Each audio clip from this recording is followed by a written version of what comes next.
To be like Jesus, Israel pledges to obey God's commandments. February 7th. Then he took the book of the covenant and read in the hearing of the people. And they said, "All that the Lord has said, we will do, and be obedient." Exodus 24:7. Preparation was now made for the ratification of the covenant according to God's directions. Exodus 24:4-8. Here, the people received the conditions of the covenant.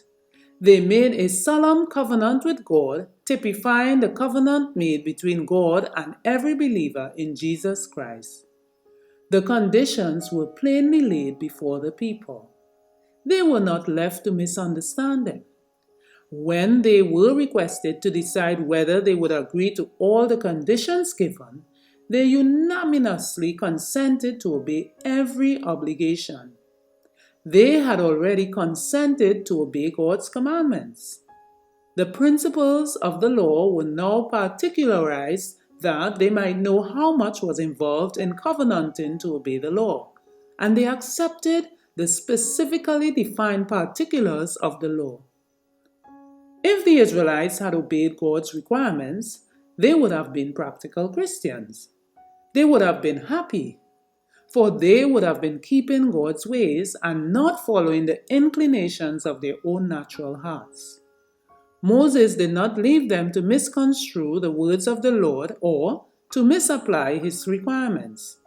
He wrote all the words of the Lord in a book, that they might be referred to afterward. In the mount he had written them as Christ himself dictated them. Bravely did the Israelites speak the words promising obedience to the Lord. After hearing his covenant read in the audience of the people, they said, "All that the Lord had said will we do, and be obedient." Exodus 24:7. Then the people were set apart and sealed to God. A sacrifice was offered to the Lord.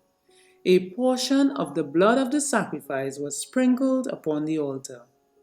This signified that the people had consecrated themselves, body, mind, and soul to God. A portion was sprinkled upon the people. This signified that through the sprinkled blood of Christ, God graciously accepted them as his special treasure. Thus, the Israelites entered into a solemn covenant with God. Manuscript releases 114 and 115 from To Be Like Jesus, page 46.